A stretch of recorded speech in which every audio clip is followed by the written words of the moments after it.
Hello Capricorn, welcome to Guruma Hindi tarot. और ये reading है 23 जून से लेके 29 जून तक की। तो चलिए देखते हैं आपके लिए क्या मैसेज है इस वीक में एंड आप क्या एक्सपेक्ट कर सकते हैं लव में। Messages for Capricorn.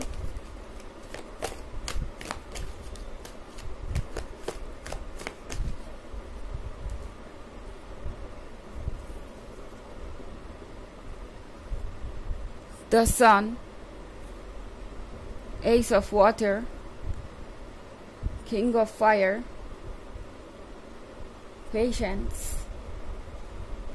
and Five of Fire. Okay. तो इस वीक में मुझे ऐसा लग रहा है जैसे कि आपके सब्र का फल आपको मिलने वाला है। जो भी पेशेंस आपने अभी तक रखा था वो काम आएगा। इनफैक्ट आपको फाइनली लगेगा कि ये पर्सन अब रेडी है इस लव को एक्सेप्ट करने के लिए, या यूँ कह सकते हैं कि इस लव को नेक्स्ट स्टेज पे ले जाने के लिए। ये पर्सन काफ़ी ज़्यादा इंटरेस्टिंग और रोमांटिक नज़र आ रहा है मुझे इस वीक में। किंग ऑफ फायर बिल्कुल अपना हार्ट लेके आपके सामने खड़े होंगे एंड अपनी फीलिंग्स को छुपाने वाले नहीं हैं। ये पर्सन चाहेगा कि इस वीक में आप जानें कि वो आपके लिए क्या फील करते हैं एंड उन्हें ये पता है कि आपने बहुत इंतज़ार किया है।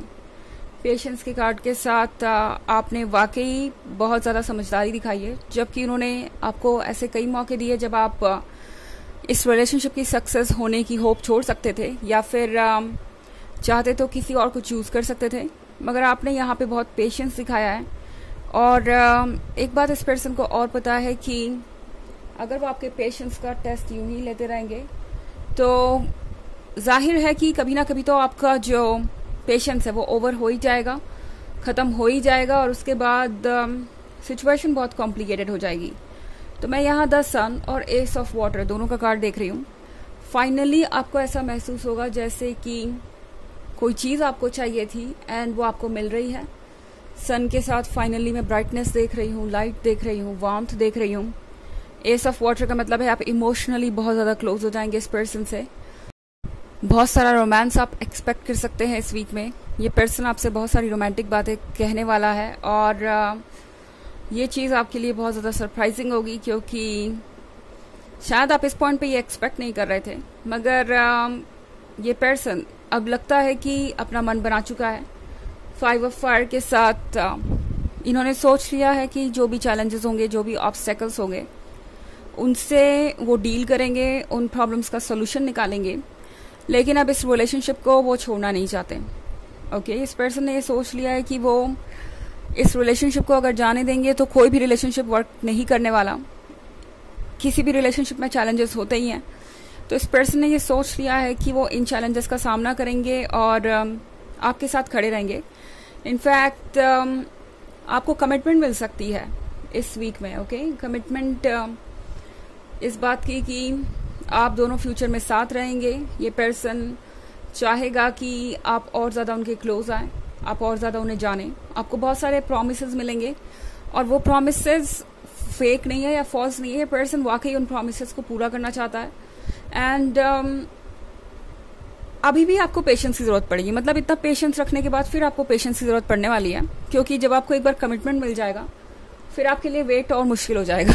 यानी आपको लगेगा कि अब शायद हमें जल्दी से जल्दी शादी कर लेनी चाहिए या जल्दी से जल्दी एक दूसरे के फैमिली मेम्बर से मिल लेना चाहिए। मतलब जिस भी लेवल पे हैं आप अपने रिलेशनशिप के, उससे एक स्टेज आप जैसे ही आगे बढ़ेंगे इस वीक में, आपको फिर अगले स्टेज पे जाने की जल्दी होगी।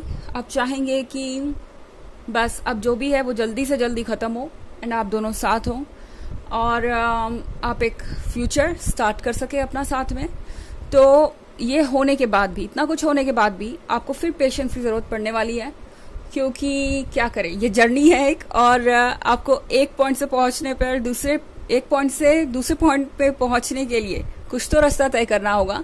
इमीडिएटली सारी चीज़ें नहीं होंगी, पर अच्छी बात यह है कि फाइनली चीज़ें मूव कर रही हैं और आप एक ऑब्स्टेकल पार कर जाएंगे और फिर आपको दूसरे पे जाना है। ओके, तो ये जर्नी काफ़ी आपके लिए बेचैन करने वाली हो सकती है। आप इम्पेशेंट हो जाएंगे, आपको लगेगा कि पता नहीं ये कैसी जर्नी है, ये कैसा रास्ता है, ख़त्म ही नहीं होता। और पता नहीं वो दिन कब आएगा जब आप दोनों के बीच में से सारे ऑब्स्टेकल हट जाएंगे और आप अपनी लाइफ को एक दूसरे के साथ शुरू कर पाएंगे। ये सारी चीज़ें आपको थोड़ा सा परेशान कर सकती हैं इस वीक में। हालांकि ये एक जनरल रीडिंग है, ऑफ कोर्स ये सबसे रेजोनेट नहीं करेगी। एनर्जी रिवर्स हो सकती है अगर आप क्रॉस वॉचर हैं। इसके अलावा अगर आप पिछले वीक की रीडिंग या ईयरली रीडिंग देखना चाहें 2023 के फर्स्ट क्वार्टर, सेकेंड क्वार्टर और थर्ड क्वार्टर की, तो उसका लिंक भी आपको डिस्क्रिप्शन बॉक्स में मिल जाएगा हमेशा की तरह। चलिए आगे बढ़ते हैं और देखते हैं और क्या मैसेजेस हैं आपके लिए।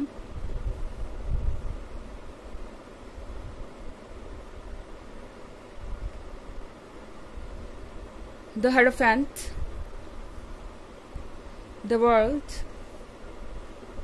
Three of Fire, the Chariot and the Four of Fire. Okay तो हमारे पास है द वर्ल्ड का कार्ड। द वर्ल्ड के कार्ड के साथ सारे चेंजेस जो भी आ रहे हैं ये लॉन्ग टर्म के लिए है, क्योंकि 3 ऑफ फायर के साथ आप दूर तक देख सकते हैं और जो भी फैसले आप आज लेंगे उसका असर आपके फ्यूचर पे हमेशा रहेगा। तो आई थिंक कि ये जो भी कमिटमेंट आपको दे रहे हैं, जो भी ये आपको कहेंगे, वो चीज़ें आपके साथ लाइफ लॉन्ग रहेंगी। अच्छी बात यह है कि इसके बाद आपको किसी बात को लेके परेशान होने की ज़रूरत नहीं, किसी चीज़ से डरने की ज़रूरत नहीं, घबराने की ज़रूरत नहीं। हायरोफेंट आपसे कह रहा है कि ध्यान रखिए खुद का, ध्यान रखिए उन चीज़ों का जो आपके आसपास हो रही हैं, क्योंकि बहुत सारी चीज़ें आपको बहुत कुछ बताएंगी। आपको कमिटमेंट तो मिलेगा, पर आपको नए चैलेंजेस के लिए भी खुद को प्रिपेयर करना होगा, उन चीज़ों के लिए जो शायद उतनी परफेक्ट ना हो जितनी नज़र आ रही थी। आई मीन मैं इस पर्सन की बात नहीं कर रही हूँ, पर इनसे जुड़ी हुई बहुत सारी ऐसी चीज़ें हो सकती है जो शायद आपके अकॉर्डिंग नहीं है या आपको उतनी अच्छी ना लगे। एंड हायरोफेंट आपसे कह रहा है कि अपना विजडम यूज़ कीजिए, दिमाग से काम लीजिए। इमोशंस को अगर आप खुद पे हावी होने देंगे तो ये पेशेंस रखना तो बहुत मुश्किल हो जाएगा। ओके ये जर्नी आपको बहुत लंबी लगने लगेगी। फिलहाल आपको प्रैक्टिकल चीज़ों को देखना चाहिए, सोचना चाहिए और समझना चाहिए। मुश्किल हो सकता है पर यही आपको करना है, अदरवाइज ये पेशेंस आप लोगों के लिए बहुत मुश्किल हो सकता है, ऐसा मुझे नज़र आ रहा है। चैरियट के कार्ड के साथ मुझे एक रेस्टलेसनेस दिख रही है, एक बेचैनी दिख रही है और ये बिल्कुल ठीक पेशेंस के कार्ड के बगल में ही है। तो चैरियट का कार्ड एक जल्दबाजी को दर्शाता है, पर एक और चीज़ यहाँ पे सोचने वाली है कि क्या सिर्फ जल्दबाजी करने से इस परेशानी का सोल्यूशन निकल जाएगा। चैरियट का कार्ड आपसे कह रहा है कि आपको एक डिसीजन लेने की ज़रूरत है, पर आप उस डिसीजन को लेने के लिए अभी तैयार नहीं हैं। ओके तो फिलहाल अगर आपके अंदर कोई फीलिंग्स हैं तो उन फीलिंग्स को समझना ज़्यादा ज़रूरी है, बजाय एक्शन करने के या इमिडिएटली कुछ डिसाइड करने के। किसी भी चीज़ पे फैसला तभी लीजिए जब आप उस चीज़ को, सिचुएशन को पूरी डिटेल में जान जाए, क्योंकि अब जब आपके पास चैरियट है तो आप आगे बढ़ना चाहेंगे। ओके ये मूवमेंट का कार्ड है। आपके अंदर ये इच्छा होगी कि आप जल्दी से जल्दी आगे बढ़ें एंड अपने डेस्टिनेशन तक पहुंच जाएं, इस 4 ऑफ फायर तक पहुंच जाएं जितनी जल्दी हो सके। मगर जैसा कि मैंने कहा, एक एक करके आपको आगे बढ़ना होगा, एक एक स्टेज के साथ। अगर आप चाहेंगे कि इमिडिएटली आज ही सब कुछ हो जाए तो वो होना आपके लिए मुश्किल है। एंड 4 ऑफ फायर के साथ फिलहाल आपको ये ट्रस्ट करके चलना होगा कि जो होगा सब अच्छा होगा, क्योंकि यही ये रीडिंग दर्शा रही है। 4 ऑफ फायर के साथ ये जो कमिटमेंट मुझे दिखाई दे रहा है ये ज़रूर पूरा होगा। हालांकि यहाँ पेशेंस रखना आप लोगों के लिए बहुत मुश्किल हो सकता है, बट सिचुएशन ऐसी है कि चारों आपसे कह रहा है कि कुछ पेशेंस रखना आपके लिए ज़रूरी है एंड चीज़ों को डीपर लेवल पे समझना ज़रूरी है। ना सिर्फ इस पर्सन को बल्कि इनसे कनेक्टेड उन चीज़ों को भी समझना ज़रूरी है जिससे आपकी लाइफ में चैलेंजेस आएंगे जब आप दोनों कमिटमेंट कर लेंगे तब। ओके चलिए देखते हैं कि आपके लिए ऑरेकल मैसेज क्या है।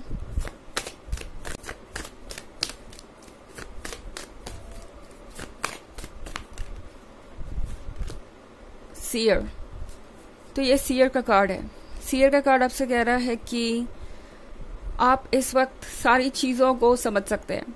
ओके जो भी आपके लाइफ में हो रहा है वो पहले से डिसाइडेड था, एक डेस्टिनी थी, एक पाथ था जो आपको एक दूसरे के करीब लाया। और अब सीयर का मतलब है कि फ्यूचर को देखिए, क्योंकि आप देख सकते हैं चीज़ें आगे की बहुत हद तक क्लियर हो जाएंगी। बट इस जर्नी को करने का जो पेशेंस है वो आपके अंदर तभी आएगा जब आप उन चीज़ों को ट्रस्ट करेंगे जो आप देख पा रहे हैं। हो सकता है आप में से बहुत सारे लोगों को ऐसा लगे कि पता नहीं, अगर ज़्यादा देर हुई या आपने ज़्यादा वेट किया तो इस पर्सन का फिर से मन बदल जाए या ये कमिटमेंट जो है वो टूट जाए। ऐसा कुछ नहीं होगा। चारों आपसे कह रहा है कि आप एक सीयर हैं और कनेक्टेड है अपने हायर सेल्फ से, तो डरिए मत, क्योंकि आप प्रोटेक्टेड भी है और जो भी आपको दिखाई दे रहा है वो ज़रूर रियलिटी में मैनिफेस्ट होगा। तो ये है रीडिंग इस वीक की। आई होप आपको अच्छी लगी होगी। Thanks for watching. Till next video, bye.